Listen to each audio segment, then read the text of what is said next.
Hi Possibility Seekers, this week we're talking about the art of the possible and starting a business. And we're going to talk specifically about arts and crafts. And we're talking with Shannon in an interview around her business, around how she got it started, but some of the struggles she ran into once she got the business actually going. So this was part of a series I did with David Koch on Kochies Business Builders about how to accelerate a business. So it's all about accelerating an early business and specifically in the art and crafts area, but there's so much stuff around sales, marketing and execution. Enjoy.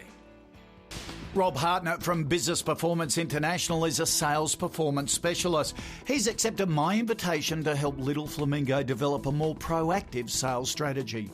So Shannon, you're having some problems with your sales.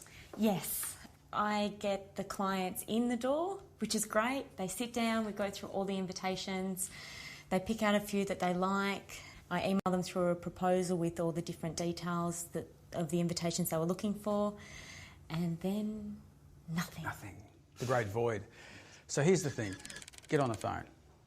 Right, jump on the phone. Communication is made up of three elements. Right? Physiology is 55%, tone's 38%, and words are 7%. If you use email, you're simply dealing on 7%. If you get them on the phone, you can hear the kind of tone, at least you've got the 7 plus the 38. Okay, meeting in person is obviously better, as you know, through the appointments. But I would be following up by phone call. You'll get a good sense of whether they're unsure. They can also start to open up to you and say, well, look, we've looked around a few other places, but we've found some other things, they're a bit expensive. It allows you to come back. A lot of small business owners in their early days, if they're nervous about sales, they haven't done sales before, and a lot of people have not done sales before, hide behind email. Don't hide behind the email. All right? You're doing follow-up because you've read that in a book that says it's good to follow up. Right? It also says it's good to talk and get great feedback. So just get on the phone and learn it's about growing your business. So if they have bought somewhere else, wouldn't it be great to know why they did? Whether it was you didn't have enough range, whether it was a different type of new product on the market, for example, you may not know about. So anything you do on the phone is going to be an upside. And if you make it easy to talk to, and you're a pleasant person to talk to, you can clearly sell on the phone because you're getting the appointments, people will take your call.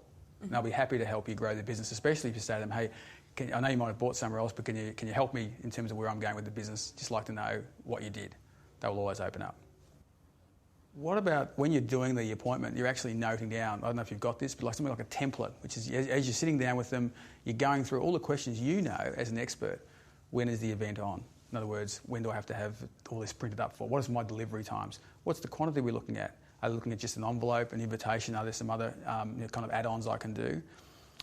What's the event for, colours, all the things you talked about there in a kind of a template that you can go down, because I would have thought you'd be able to get pretty close to getting a price done. How long does a proposal take you to do?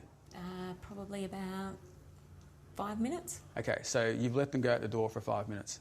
It's crazy. You've got to get down to a ballpark here where they'll be able to make a decision. If they come all the way into here to look at this, they want to make a decision, you know that they're qualified to do it. You ought to be able to give them an estimate. It doesn't have to be the final price. So do your template up. Something they can sign, something they can agree to, and put a deposit down. Okay. This is a business that, as we talked about, it's emotional, but it's also by appointment only.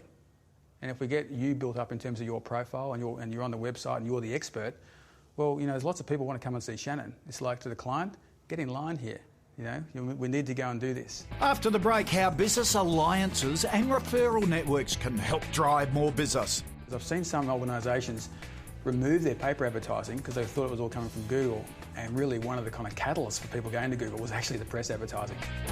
Shannon is keen to generate more leads for her business, but needs a clearer picture of where her inquiries are really coming from. Where are your leads coming from right now?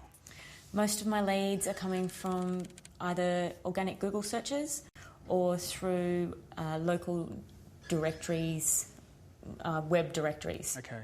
They're the main ones. I've also got a small ad in the local paper, which generates a little bit, but not as much as what I need to be coming in the door. Okay, first point, how do you know they're coming through Google? My web designer set up Google Analytics, so it means I can go on each day and see how many people have hit the website, where they've been, what they're looking at, how long they stayed. Okay, the analytics is fantastic. Absolutely recommend Google Analytics, and you look at it. Almost as important is you asking every time where they came from and how they found out about you. Because let me tell you some of the problems with the Google side of things. They will go to Google because sometimes a friend has recommended you and said, Go and check out this business. They're in this shopping area I saw. I think they're called Little Flamingo, but I'm not sure what the website is. So they type in Little Flamingo. Now, when you ask them where did they come from, or when you look at your Google Analytics, it shows that lead came from Google. But the reality was, it was actually someone walking past your shop.